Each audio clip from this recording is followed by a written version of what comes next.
Hi everyone. In this video, we're going to talk about individual cabinetry units, what's out there, what's available, how to learn more about them, and we'll get into some specifics about wall and base cabinets. There are a lot of different cabinetry units out there. And I want to bring your attention to Appendix B of your design presentation textbook, which page by page has illustrations and notes about these different types of cabinetry units. Cabinets are used in other parts of the house, and as a kitchen and bath designer, you might be asked to design any of these areas because of your expertise in cabinetry. In this video, I'm going to focus in on the kitchen base cabinets and wall cabinets. Sorry, can't cover them all today, all right?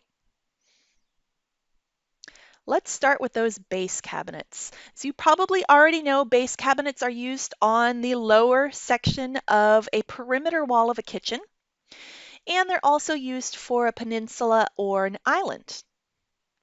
Countertops set on top of the base cabinets. So your typical height of the base cabinet is 34.5 inches tall. Then you add 1.5 inches for the countertop, and your standard countertop ends up being 36 inches high. The typical depth of your base cabinet is 24 inches for kitchen cabinets.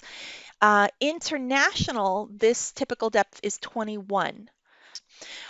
Also, I didn't note it on the slide here, but your bathroom vanity base cabinets are typically 21 inches deep. A base cabinet will have a toe kick at the bottom, and the whole point of the toe kick is that so a human can stand close up with our legs and our thighs kind of close up to that base cabinet and have room for your toes to kick underneath. All right. That toe kick is usually maybe 4.5 inches high. And your base cabinets have a standard width. It's usually available in 3-inch increments, starting with a minimum of 9 inches. So that's kind of the narrowest you can get. Let's cover some categories of base cabinets. And the first one is a common or a standard base cabinet. If you don't specify anything else, this is what you're going to get. This is the kind of cabinet you'll get. And it's a single drawer over a single door. And in that bottom compartment, you'll get one adjustable shelf and then also a fixed shelf at the bottom of the cabinet, forming the floor of the cabinet. So here's a picture of what that would look like. It's got one drawer, it's got one door underneath. Can't see the shelves inside, but there you go. A drawer cabinet is going to have 2, 3, 4, or 5 drawers. It's a stack of drawers. When you design a drawer cabinet, you'd never want to go less than about 15 inches wide. I've seen people put 12-inch wide drawers in their design, and it's just not a good idea. Moving on to corner cabinets. When two sections of base cabinets come together in a corner, you need to do something different in order to access storage that's kind of trapped in that corner condition. So there's a couple of different ways to do that. One of the most common is a lazy Susan. You might be familiar with this one. One of them is shown here, where you have this bifold door, and within that you will have some rotating or turning circular trays in order to access everything in the cabinet. The one in the picture is a little bit fancy. They turn and they pull out. All right. Another option is a blind cabinet. A blind cabinet is defined as a cabinet that does not have a door. There's part of the cabinet that has no access, so that you have to reach past. All right. Here's another look at those corner cabinets. Here's your Lazy Susan here on the left. Remember that 36 inches, it's going to be measured from right back here all the way to here, and in the other direction right there. So here's that bifold door section, and here is the turning shelf inside. Another one which didn't get mentioned in the last slide is just a corner diagonal cabinet. So your wall corner is going to be back here. This one here is your blind cabinet.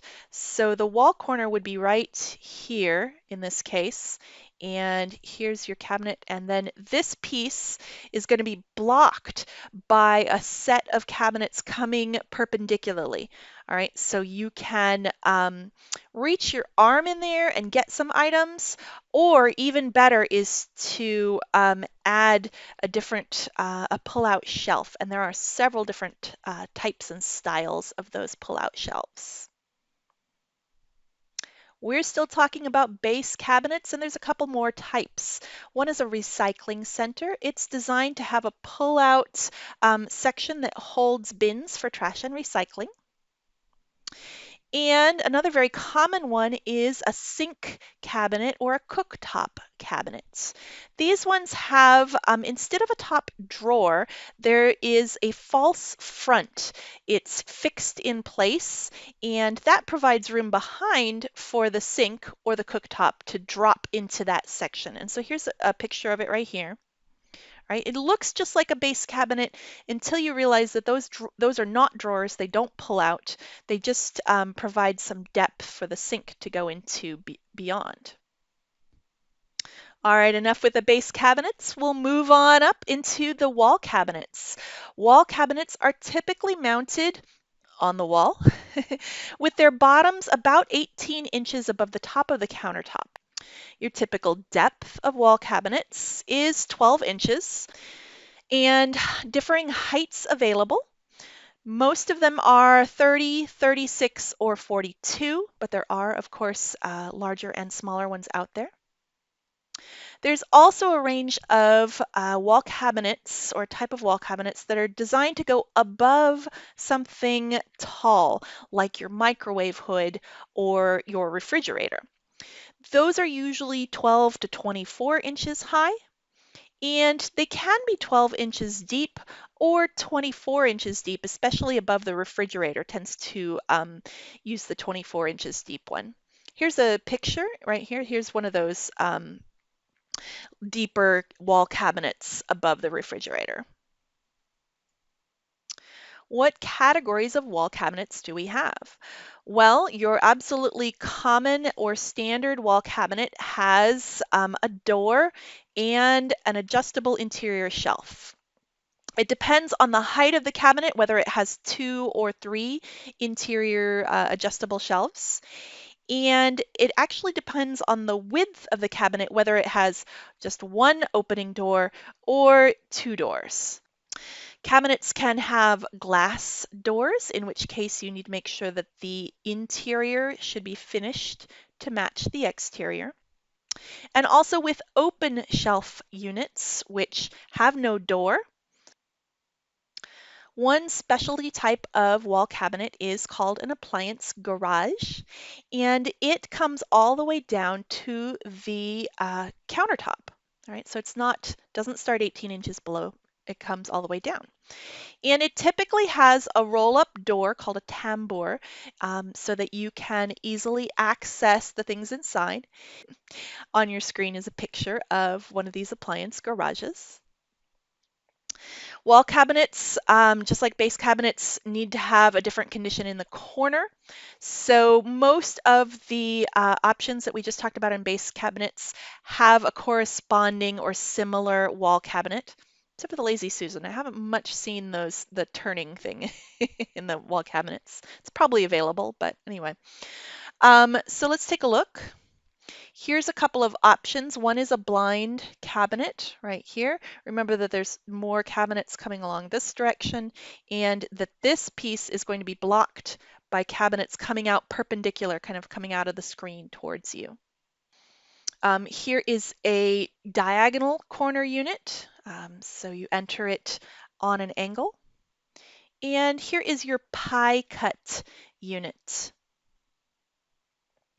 We touched on some of the most common kitchen cabinet units, the base cabinets and the wall cabinets. I invite you to use your textbook, go take a look at some of the other and optional types of cabinets available, and then explore some of the manufacturer's catalogs on your own. There's a wide range of things out there.